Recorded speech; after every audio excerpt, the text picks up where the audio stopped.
What's up guys, Gabriel Varga here. Today is the start of my brand new series where we're going to be focusing on individual fighters one at a time and talk about what makes them so darn good. But that's been done a lot of times before. What I want to really focus on, which is going to be super exciting, is once we break down the fighter and usually the 5 things they're best at, we're going to focus individually on each aspect and talk about what drills you can implement to make yourself better, to make yourself similar to these amazing athletes. And not many people do that, but if you guys know anything about me, you know in my training camps, I put so much emphasis on what makes my opponents really good and where they're weak. And it is something that has allowed me to win all those belts behind me. So now I'm just going to do that for the best kickboxers, boxers, mixed martial artists, and we're going to utilize that to teach you guys how to be more like them. And we're going to be starting today with 5 things that makes Conor McGregor so good, with tips for you guys to improve. That is coming at you right after the intro.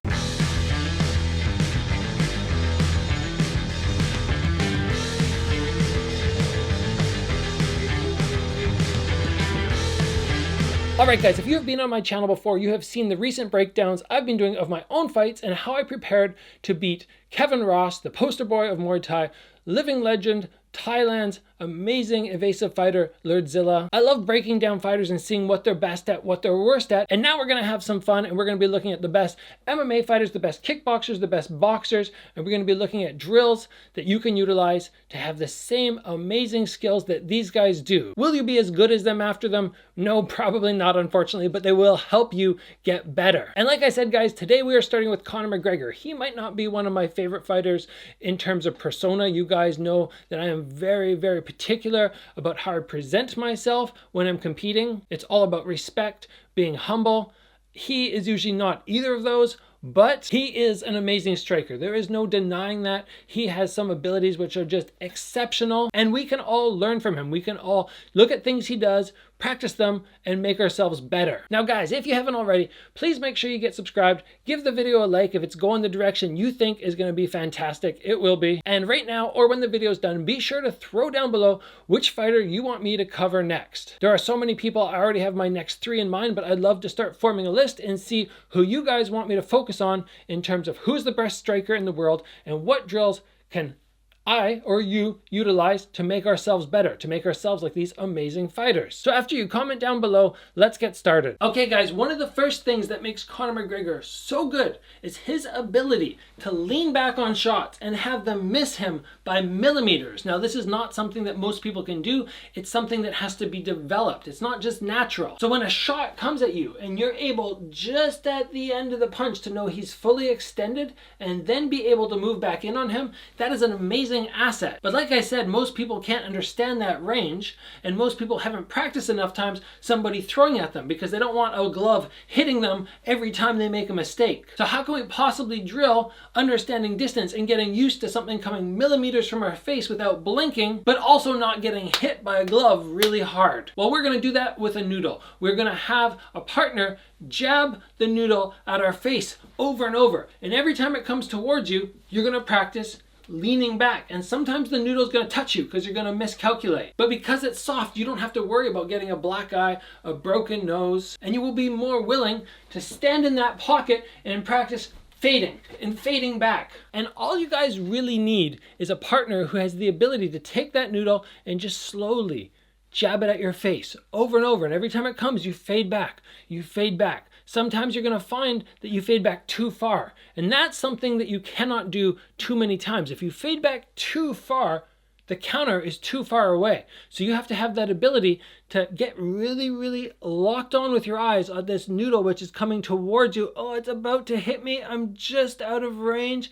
And then from there be able to fire back or completely exit. But it's these tiny little millimeters which make fighters like Conor McGregor, Floyd Mayweather, defensive genius, where they can just move, where the shot almost hits them, the arm is almost fully extended, and they know there's nothing left there to implement any power onto their face when the strike lands. Even if it lands a little bit, it's not going to be able to go through and actually damage them. So finding a partner who can just poke that noodle at your face is all you need to start improving on your fade back, playing that millimeter game. Now moving on to the next thing that Conor McGregor is so good at, this kind of plays right into that. You will notice when you see Conor McGregor that quite often he does not have his head directly in between his feet, directly in between his knees. And that's what most people do. They have the weight 50-50, or if you're more of a Muay Thai stylist, they have more like 70-30 or 80-20, so they're tapping that foot. He does the entire opposite of that. He drops his weight over his front leg. Actually, I'll turn this way because he's a southpaw. He drops his weight over his front leg, and he baits his head forward. Now, why does he do this? Why does he put his head within striking range? Well, first of all, he's not putting himself in striking range. He's putting himself right at the end of the other person's punches. And while he does that, he usually has his lead hand in the way to block all straight shots anyway. Now, if somebody decides to come wide, because his weight is here, and they think he's close enough to hit, it is so easy for him to fade back. Look at all that distance I have.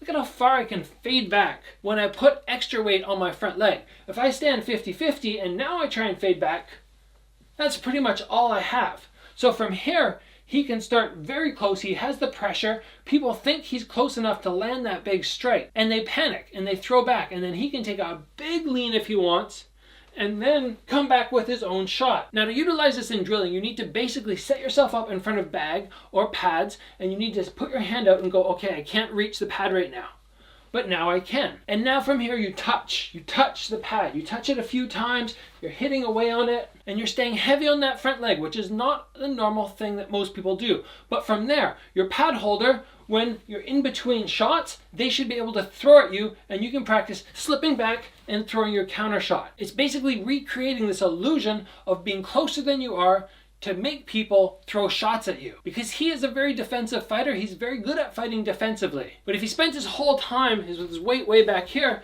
like this, it's more likely that people will shoot or throw kicks because he's more at that range. But once he leans forward, once he's here, they go, okay, now he's within striking range, and he's always walking me down. He's always right here. So again, play on the bag with that. See if you like it.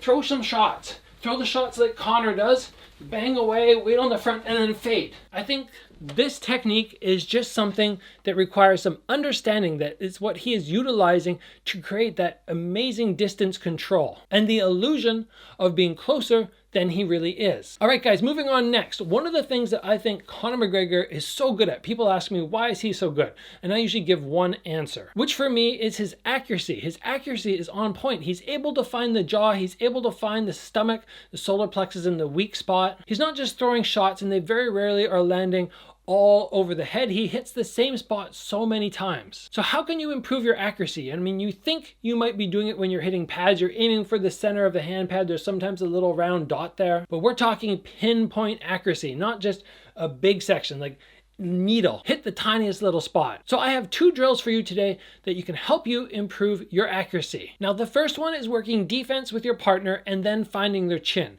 And this is a slow drill. This is a drill which is just going to teach you to touch the jaw. Touch the jaw. As your partner swings at you and you work your defense, every time after you block, you come back with your counter strike. And even though the pace is not hectic, even though it's relaxed, you are still working to improve your accuracy. It's just at a much slower pace. Now, drill number 2 is much faster. What I want you guys to do is jump up and have a partner about 3 feet away from you. And they're going to throw cards. They're just going to throw playing cards up in the air. And because the cards are going to be dropping all weird angles, you have to be very particular about snapping a shot up and finding that card. This is one of those drills that you can do at the end of a training session. You want to slow down the pace, but you're still ready to do a little bit more work. It's a good drill for finding a target and hitting it while implementing 100% speed. Because if you are a little bit too slow, if you're a little sluggish, you throw your hand out sort of half pace, the card might have already taken a weird angle, skipped another way, and it's gone. When you see a card coming up in the air, you've got to snap your punch out. And the cards are not coming at you. Don't have your partner throw the cards directly at you. If you're standing here and they're standing here, they're throwing them up and they're falling down. This isn't a drill you see a whole lot of people do, but you can definitely try it, work on your speed, work on your accuracy, become a little bit more fine-tuned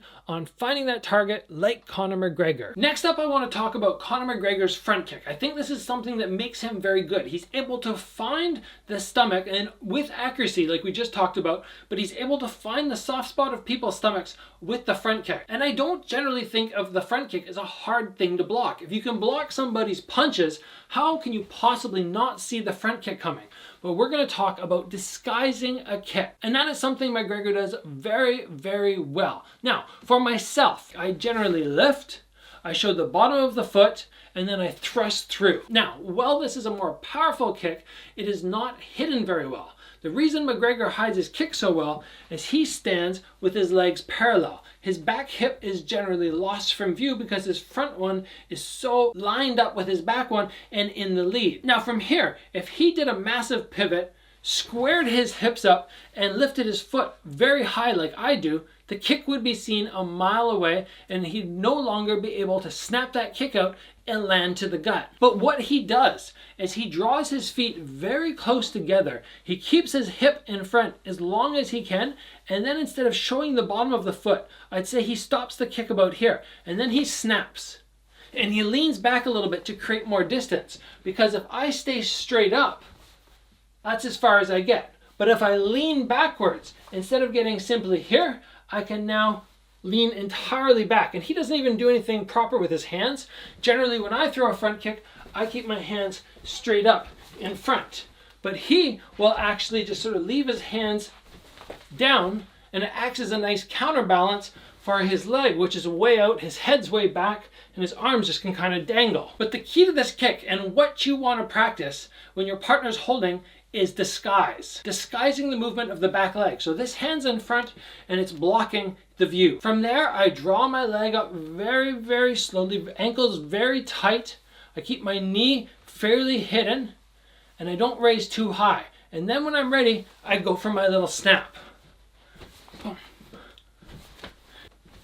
That is much harder to see than my style where I come up and push out.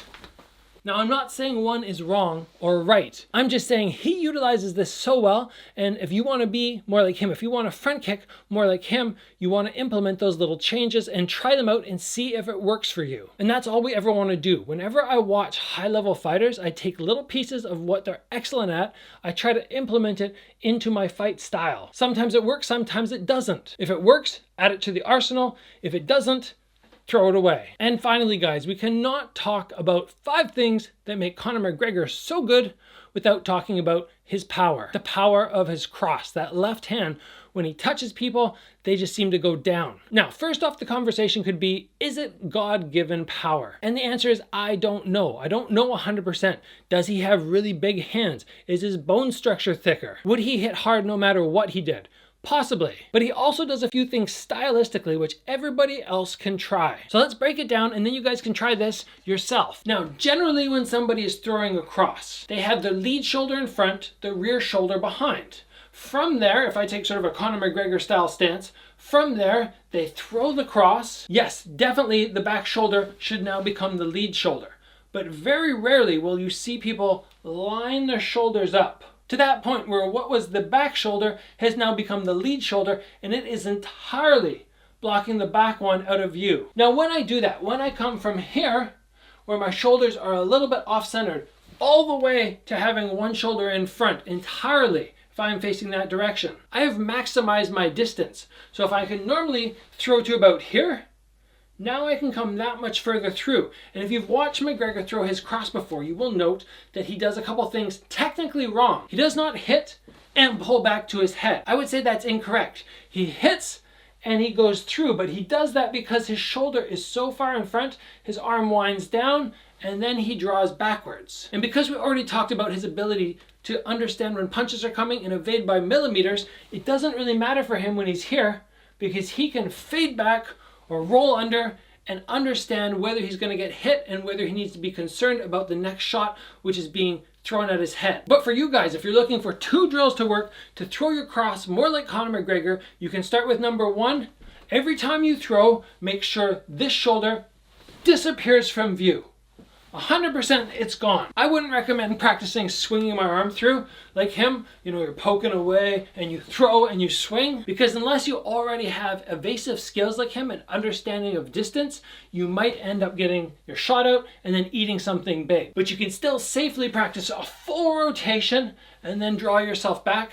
You need to be very flexible through your core. You need to engage the feet to twist over off that back leg. And then on top of that, if you want to start building the power, you want to start building that core strength, what you could do is you could take a band, put it not in your punching arm, but just onto your shoulder.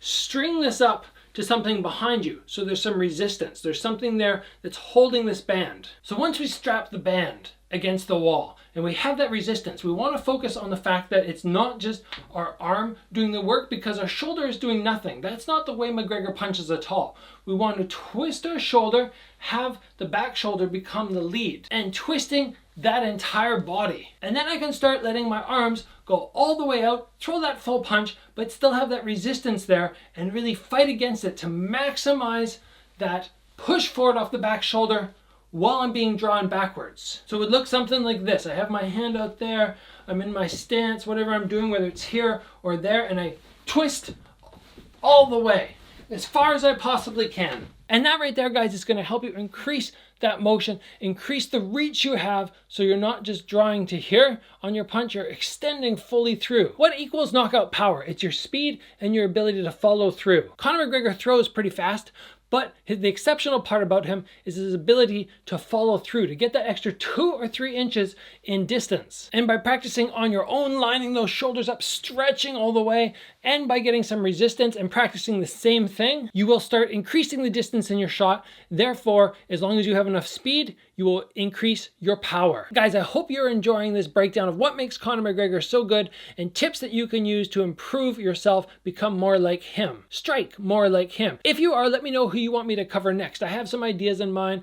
I'm thinking guys like Canelo, talking about his ability to land body shots, his evasiveness. Fighters like Giorgio Petrosian, what makes them so good. Heck, I have a whole lot of people I want to talk about because I've gone through them so many times already in my own mind and used it to make myself better. 6-time pro, kickboxing world champion, something I'm doing is working. Once you've thrown down in the comments who you want me to talk about next for 5 things that make a particular fighter so good, if you enjoyed the video, give it a like, get subscribed. As always, guys, train hard, and I'll see you back here soon for another video.